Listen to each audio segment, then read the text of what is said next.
Yellowstone National Park, walking purposefully across the brittle October grass, Philip Zemke was searching for what he called our settling place.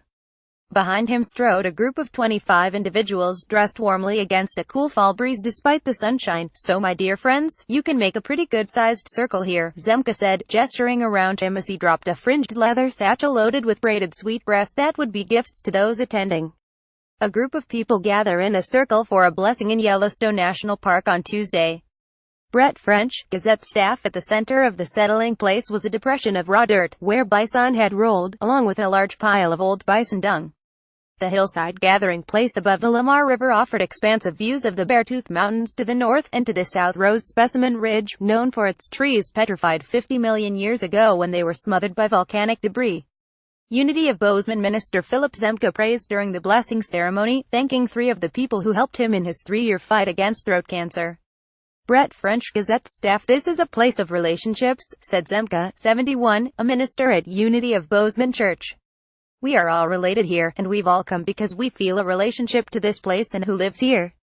Philip Zemke, a minister at the Unity of Bozeman Church, searches for a settling place to perform a traditional blessing in Yellowstone National Park. Brett French, Gazette staff. Cancer-free Zemke and his friends, Scott Frazier, John Potter and Gerald Sherman, had gathered to offer a blessing for the land, the park's wildlife and for the people of the world on this October day. For Zemke, it was also a chance to honor 2 of his guests on the trip, and another who couldn't attend. "I just finished a 3-year walk with throat cancer," is the way Zemke put it. During that time, Connie Lewis and Roxana McLaughlin, who were present for the prayer, along with Cynthia Meeker, helped shuttle Zemke to his many chemotherapy appointments, so they are here to be honored, he said. Philip Zemke carries a satchel stuffed with braided sweetgrass, which was burned during the ceremony and given as gifts to those who attended. Zemke felt lucky to be cancer-free and able to give the blessing.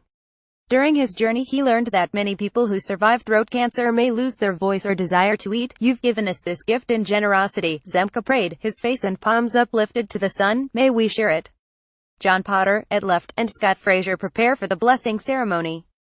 Brett French, Gazette staff brought blessing the ceremony, which included a blessing by Frazier, a prayer by Sherman, offerings and gifts of tobacco, a smudging with burning sweetgrass, and songs by Potter accompanied by H.P. Fritz and his wife, Janae, was also a way to honor the park's wildlife. 4 different tribes were represented. "A lot of people come to have their picture taken with a buffalo," Frazier said. "We don't do that. We came to ask their blessing for our lives." A bison rubs against a boulder to scratch an itch in Yellowstone National Park.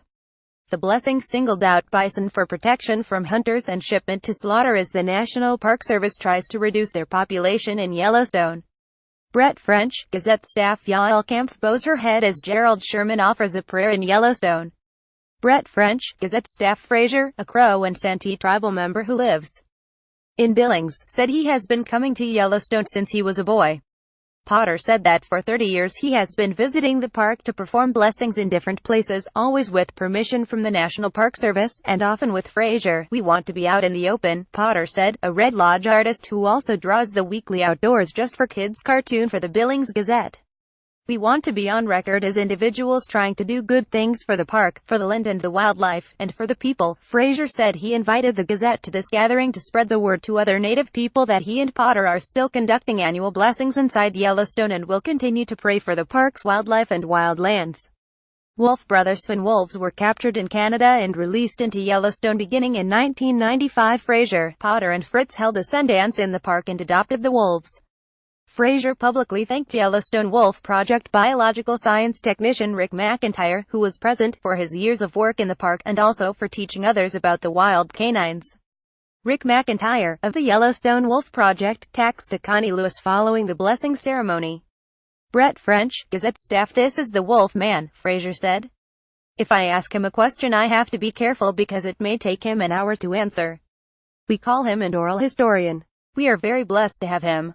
He works for us. When he retires he's going to take a bunch of that information and put it down so future generations can learn." Frazier also prayed for the safety of animals like wolves and bison that are hunted when they leave the park's boundaries, comparing the park's borders to the edges of an Indian reservation. He asked for rain to nurture the grass to feed the animals and prayed for family members, young and old, as well as those struggling with drug and alcohol addictions. He prayed for world peace, compassion and patience. "This moment is forever, and you can come to this moment anytime you wish," he said. Scott Fraser hands out sweetbreast to participants in a blessing in Yellowstone National Park on Tuesday. Brett French, Gazette staff moved to tears. Yael Camp, at left, talks to Lacey and Derek Gengenbacher. Their daughter, Adeline, survived a year-and-a-half battle with cancer. On Derek's shoulders is 1-year-old Declan. Adeline is 4. Brett French, Gazette staff Lacey Gengenbacher was so touched by the ceremony that she introduced her 4-year-old daughter, Adeline, to the crowd. Adeline fought cancer for a year and a half, Gengenbacher said, choking back tears as her daughter, wearing a pink coat and sparkling silver Minnie Mouse sneakers, clung to her leg. She's been cancer-free for a year now. After the ceremony, Gengenbacher noted that Adeline and McIntyre have become friends. They have a connection, she said. There's an ease between the two of them. It was McIntyre who invited Gengenbacher and her family to the blessing, but Yellowstone is a place they visit often, calling it home for her husband, Derek's heart. It's our way to escape the world, Derek said, or find it, his wife responded.